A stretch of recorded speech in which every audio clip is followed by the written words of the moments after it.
Olá pessoal, a paz do Senhor, tudo bem? Aqui é o professor Sérgio, sou presbítero na congregação de Clube de Campo, uma das igrejas do Ministério de Santo André, e nesse trimestre tenho cooperado com vocês aqui no CAPED, disponibilizando esses subsídios em formato de bibliografia. Esses slides, inclusive, já compartilhei nos grupos e por meio dessa videoaula, onde conversaremos um pouco sobre a lição de número 3. Nesse trimestre, nós estamos estudando essa revista, Hábitos Espirituais, Cultivando uma Vida com Deus. O comentarista, o irmão Daniel, ele na lição de número 2 nos introduziu ao tema sobre hábitos e disciplinas espirituais. E a partir agora da lição de número 3, estudaremos algumas desses hábitos, dessas disciplinas que são muito importantes para a vida cristã.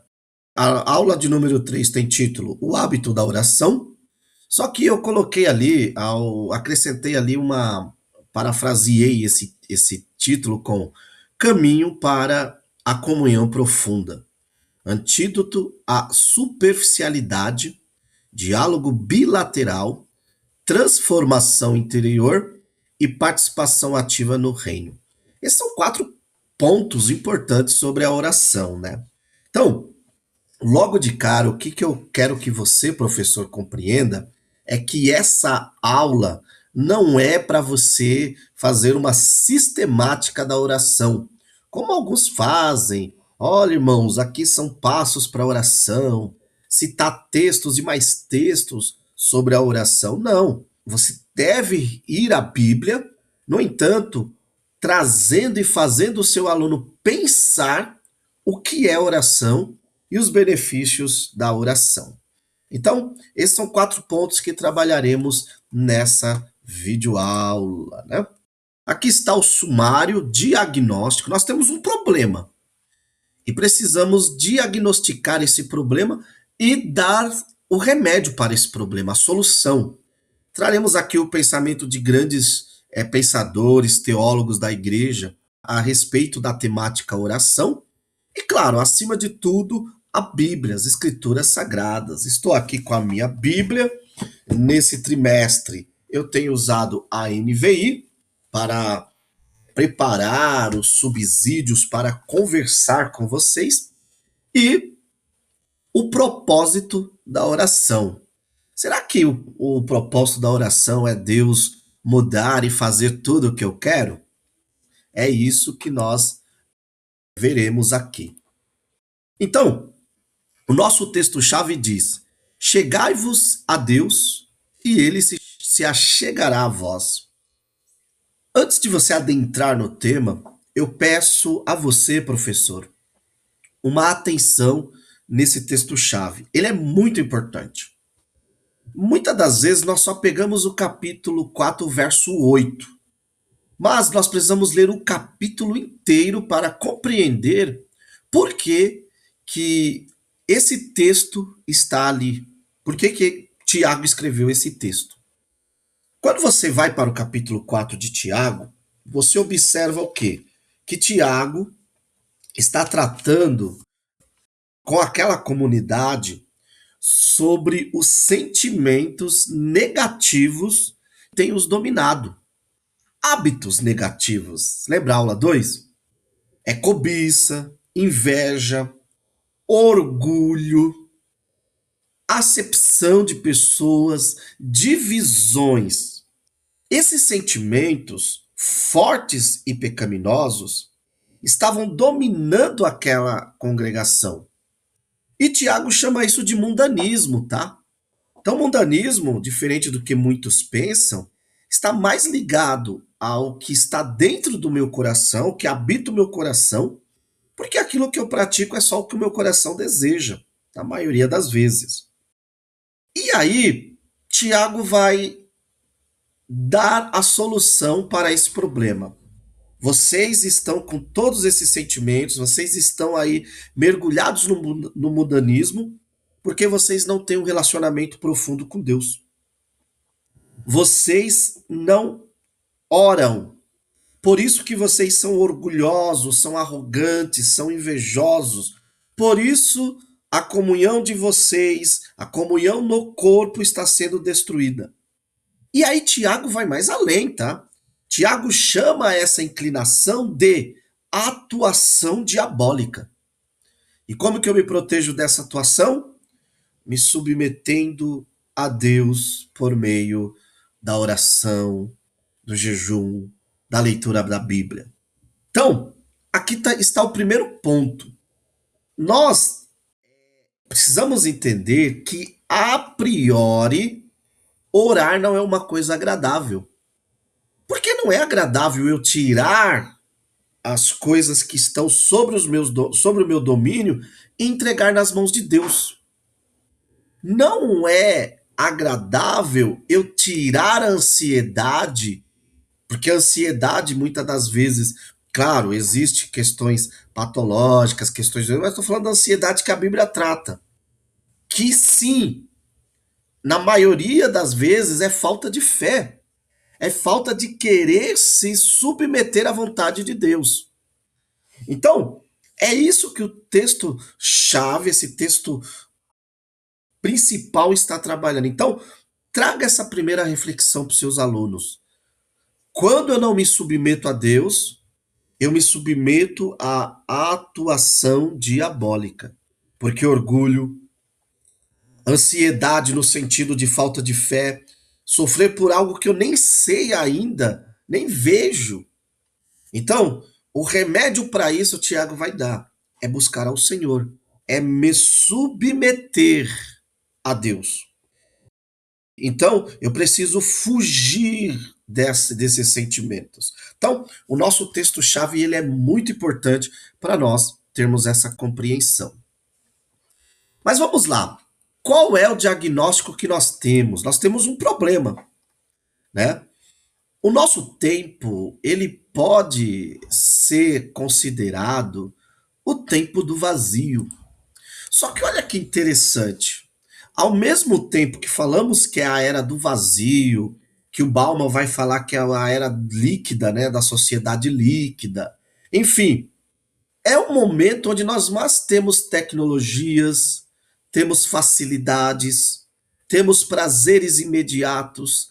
Basta um clique para termos uma refeição diferente em nossa casa.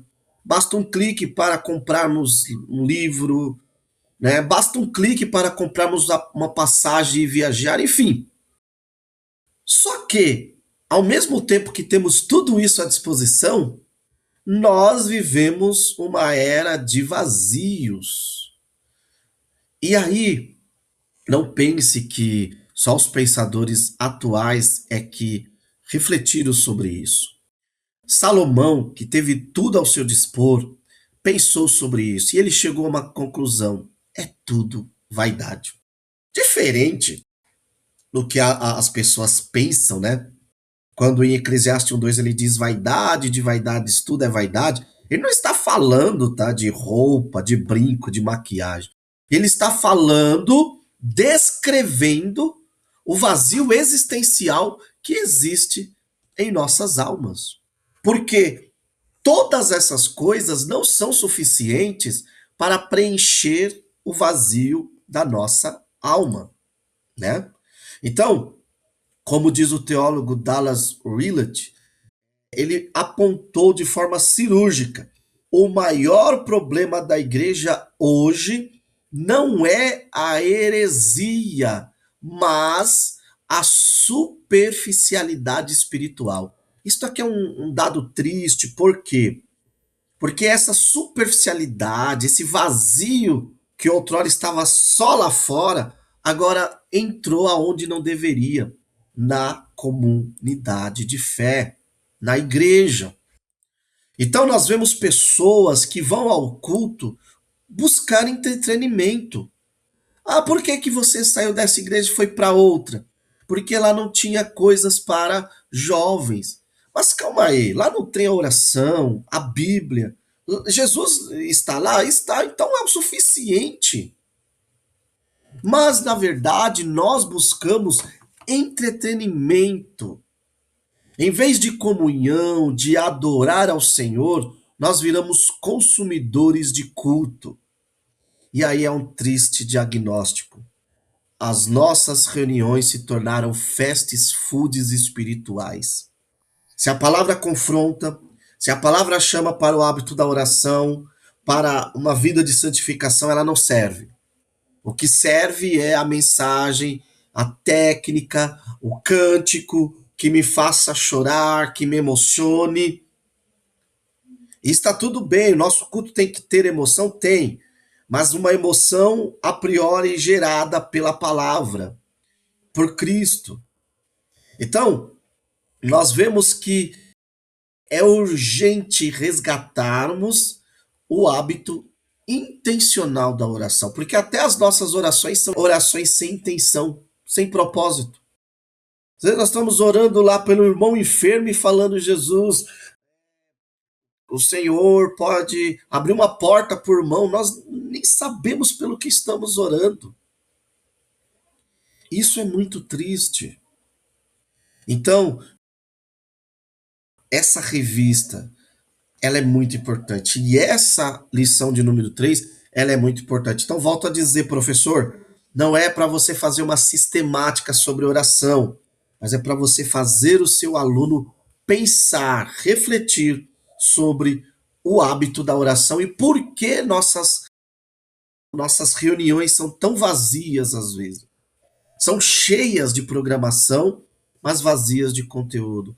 Porque falta a nós comunicar-nos, conversar, falar com aquele que conhece e que é poderoso e único, capaz de preencher os nossos vazios. Mas como que é o hábito da oração? A Bíblia, ela nos apresenta três caminhos, tá? Três caminhos. A Bíblia nos mostra que a oração para os homens e mulheres de Deus, ali do tempo bíblico, não era um ato de emergência, de costume diário apenas, mas era, né? Mas era uma prática diária e que trazia, levava prazer à alma desses homens. E aí, nós temos aqui três exemplos. O exemplo de Daniel. Mesmo sob o risco de morte, ele orava 3 vezes ao dia.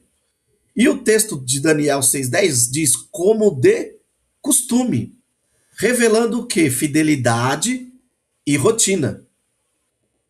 Jesus, o Filho de Deus, também retirava-se constantemente da multidão para orar. Passava noites inteiras em oração, antes de tomar decisões importantes. Sustentou a sua alma no momento mais difícil da sua vida por meio da oração. Então, Jesus é um exemplo de oração para nós.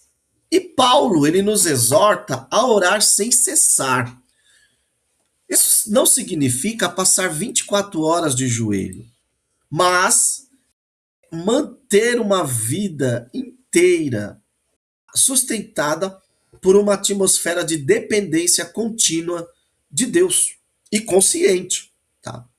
Então, nesse aspecto que Paulo nos traz, claro, devemos ter o nosso quarto de oração, como Jesus fazia o nosso secreto de oração, nosso lugar ali onde nós nos retiramos para pensar, para refletir.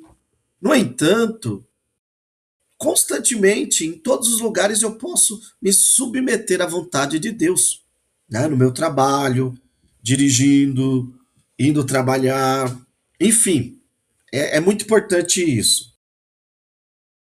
E agora, vamos pensar um pouco a teologia e a prática da oração na perspectiva bíblica, mas na visão de homens aí que foram gigantes na fé, né?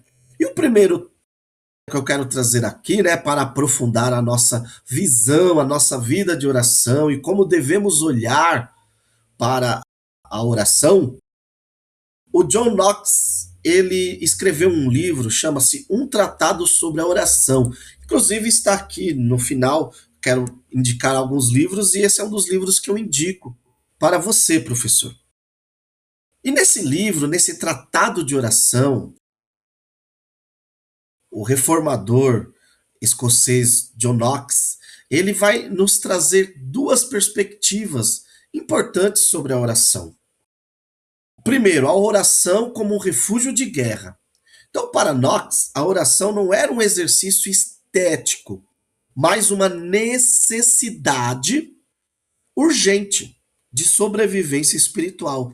Ele defendia que a verdadeira oração nasce de um coração que reconhece a sua própria miséria e vê em Deus uma soberania absoluta.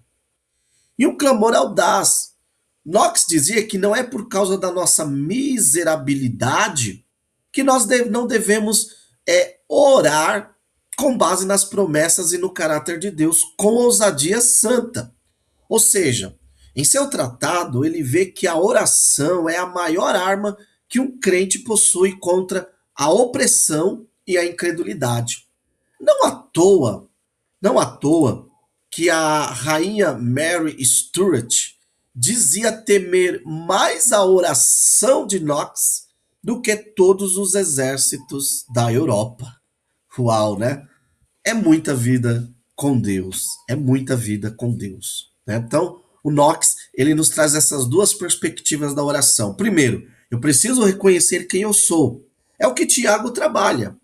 Reconhecer que para vencer o mal, os sentimentos da minha natureza caída, eu preciso recorrer a de fato quem é santo e soberano. E uma vez feito isso, com ousadia santa, ele usa o termo ousadia santa, por quê?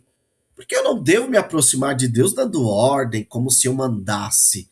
Mas eu devo me aproximar do Senhor, me apropriando das promessas bíblicas e do caráter de Deus, que é santo, para assim orar para vencer a incredulidade, né? E não é tudo que eu peço que o Senhor fará, tá? Não. E isso não torna Deus ruim.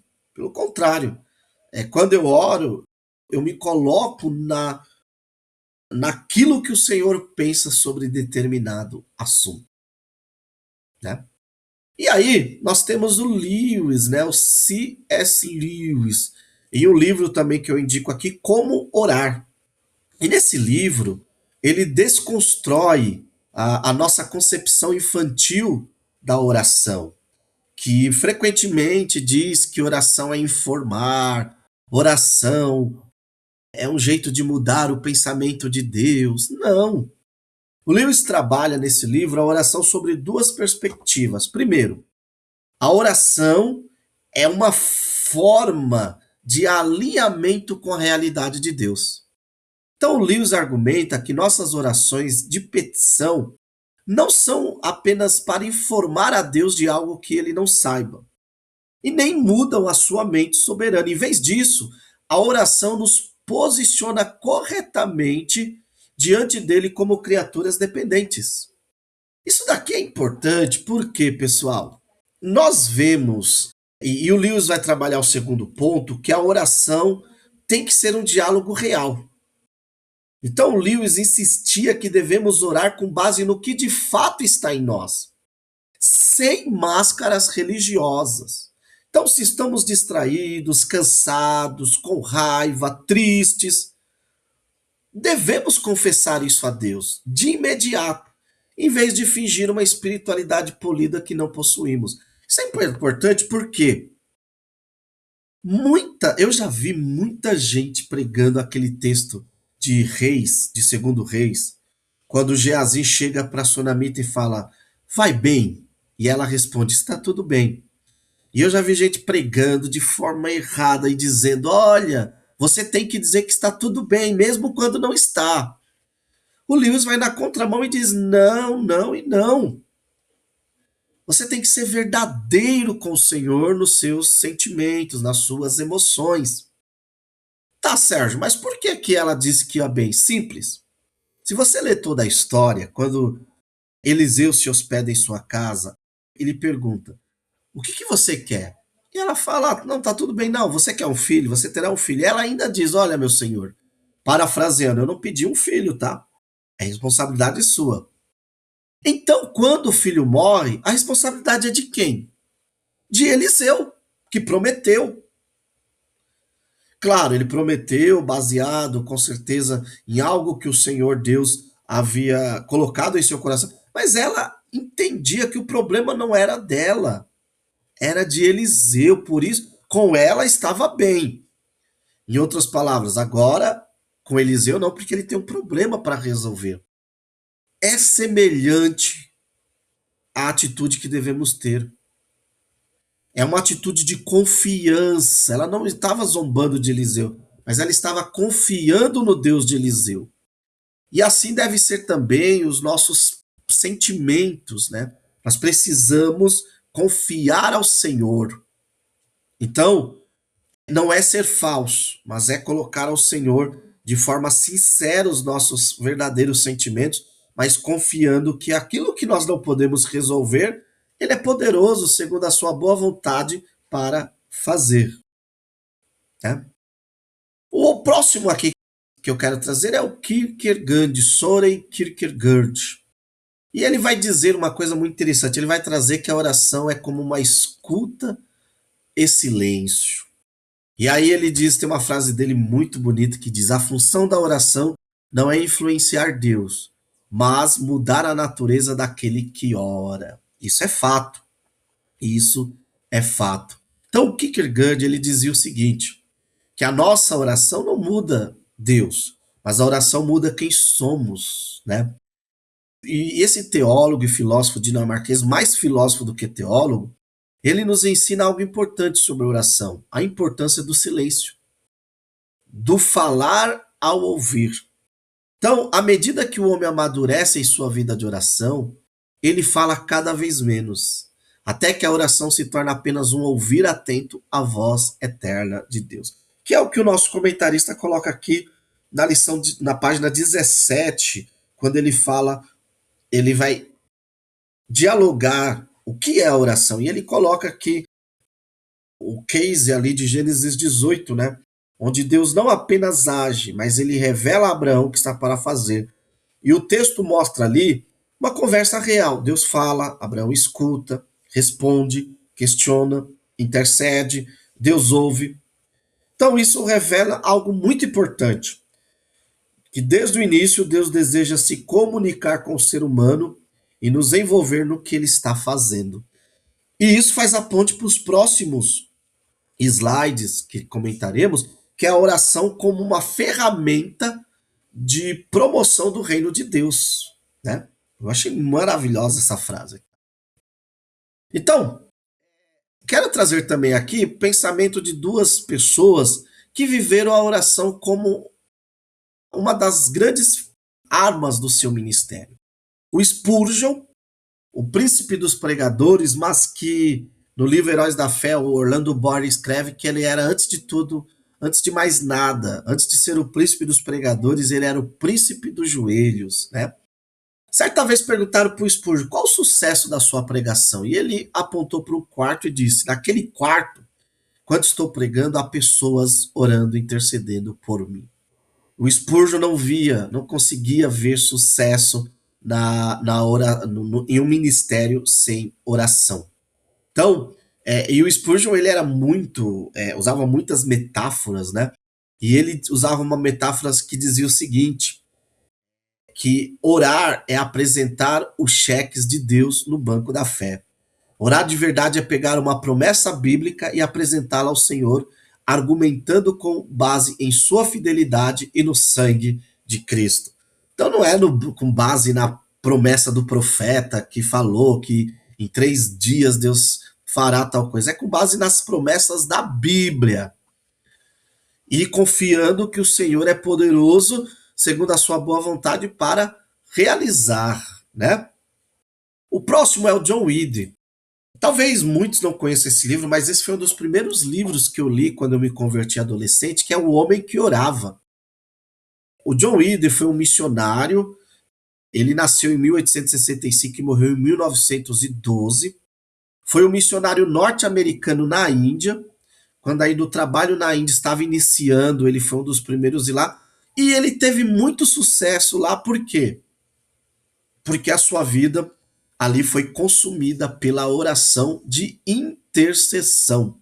Inclusive, uma frase muito famosa que atribui a outras pessoas, mas que é dele, tá? Se encontraram no diário dele. Pode ser que ele tenha ouvido outras pessoas falando, mas dai-me almas, ó Deus, ou eu morro.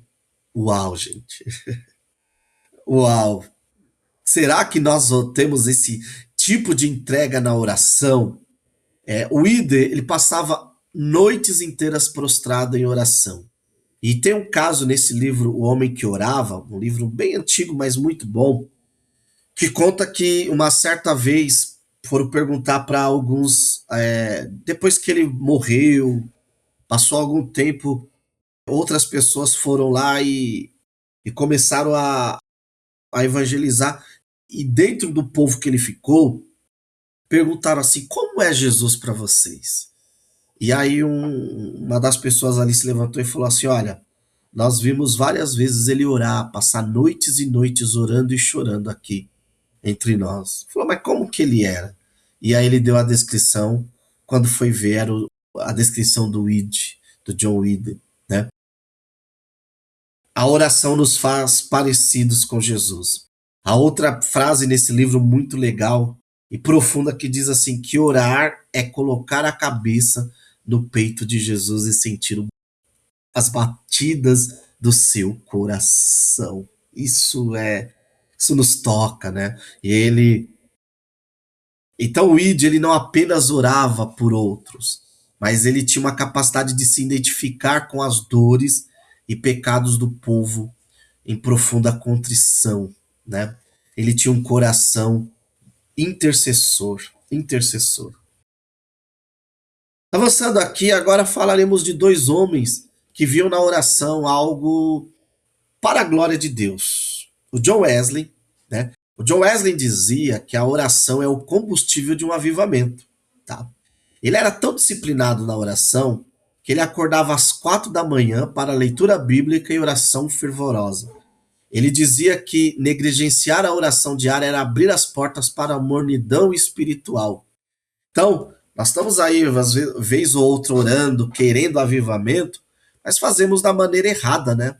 Muitas das vezes fazemos e queremos muito mais pela uma perspectiva do emocionalismo do que de fato pela oração. E o Jonathan Edwards dizia que a oração é uma forma de nós alcançarmos a glória de Deus em nosso tempo, em nossa cultura, né? E agora, trazer aqui o pensamento do N.T. Wright. O N.T. Wright vai falar muito sobre os propósitos da oração, né? E ele tem um livro do N.T. Wright muito profundo, né? O nome do livro é The Lord and His Prayer, o Pai Nosso, a oração do Senhor, né? Onde ele nos convida a redescobrir o significado da oração na vida cristã. Então, primeiro ponto, a oração não é uma fórmula mística ou individualista, tá? Mas é o próprio ato de alinhar-se à vontade do reino de Deus. Ponto. E aí ele vai trazer 3 pontos. Primeiro, a oração é como se fosse um contrato com o reino. E o N.T. Wright vai dizer o seguinte, que Pai Nosso, orar Pai Nosso, falar, chamar Deus de Pai Nosso, não é só uma intimidade afetuosa, aconchegante, mas estamos assumindo uma responsabilidade de filhos de Deus. Então, orar e chamar Deus de Pai Nosso é assinar o contrato para viver e ter o compromisso de implantar o reino de Deus na terra. É assumir o compromisso prático de viver sobre as regras do reino de Deus. Então, quando você for chamar Deus de Pai, pense nisso. Eu estou disposto a viver como um filho de Deus? Segundo, a oração, ela me torna um parceiro do projeto de Deus. Então, quando nós clamamos, venha o teu reino, seja feita a tua vontade na terra como no céu, não estamos pedindo para sermos retirados da terra, para escaparmos dos sofrimentos. Ao contrário, estamos pedindo e desejando que a atmosfera, o espaço de Deus, o céu, invada o espaço dos homens, a terra. Então, a oração é o meio pelo qual nós, como igreja, nos tornamos condutores dessa realidade divina, vivendo hoje no presente a justiça e a reconciliação e o amor que serão plenamente estabelecidos no reino futuro de Deus. E terceiro, o N.T. Wright destaca que a nossa oração, a oração do reino, não ignora a dor e a injustiça do mundo presente, mas sofre. Aí tem o caso de John Wesley, que entregou a vida à oração, e muitos outros, né? Então, ele vai embasar esse pensamento em Romanos 8, onde ele argumenta que quando o Espírito ora em nós com gemidos inexprimíveis, a igreja se posiciona. Ele usa uma figura muito interessante na fenda, segurando a mão de Deus por um lado e segurando a mão dessa criação caída por outro, agindo até que fazendo o elo. Então a igreja não é só um lugar de reunião. A igreja é um lugar onde Cristo, que é o cabeça perfeito, faz esse corpo congregar as pessoas para o reino de Deus, né? Então é muito importante isso. E isso está ligado ao tríplice propósito da oração: comunhão profunda com Deus. A oração nos aproxima de Deus como Criador, nos faz descansar e ter sede, conforme Salmos 42:2. Uma participação ativa no reino, e é o que colocou aqui o comentarista, né? Deus quer nos envolver no que ele está fazendo, né? E é uma formação e transformação de caráter. A oração não muda Deus, porque Deus é soberano e imutável, mas nos muda, nos coloca, nos molda a imagem e semelhança de Deus, né? Então, a oração não é um escapismo, mas a oração tem que fazer com que eu mergulhe. E antes de concluir aqui, o nosso comentarista lança um desafio de 7 dias, começando com 10 minutos. Tribute a Deus em oração 10 minutinhos do seu dia inicial. E aí você vai escalonando aqui, ponto 1, 2, 3, 4, até isso se tornar algo constante e consciente. Antes das conclusões, eu quero aqui indicar alguns livros que eu usei para preparar essa aula: Como Orar, do Lewis, Tratado de Oração, do Knox, Generais da Oração, Orando a Palavra, George Miller, e aqui o John Weed. Esse livro ele é maravilhoso. A Negligência dos Hipócritas no Dever da Oração, do Jonathan Edwards, Sermão do Monte, de John Wesley, e o livro do N.T. Wright, né, The Lord and His Prayer. Maravilhoso. E eu concluo essa aula dizendo: a oração é o antídoto à superficialidade. Não um monólogo, mas um diálogo bilateral, transformador e participativo do reino. Então, como diz o Kierkegaard, a oração amadurece, transforma, a ponto de nós nos tornarmos ouvintes atentos a Deus. O N.T. Wright define a oração como um meio de colonizar o céu, né? Ele gosta muito de usar esses termos, comprometendo-se com o alcance do reino de Deus na terra. E a oração se manifesta em comunhão profunda, participação ativa no reino e na formação do caráter de Cristo. Deus abençoe você, que você possa compartilhar essa videoaula, comentar, tendo dúvidas, envia nos comentários, envia para a equipe do CAPED, estarei aqui, o comentarista também estará à disposição para respondê-los. Deus abençoe, em nome do Senhor Jesus.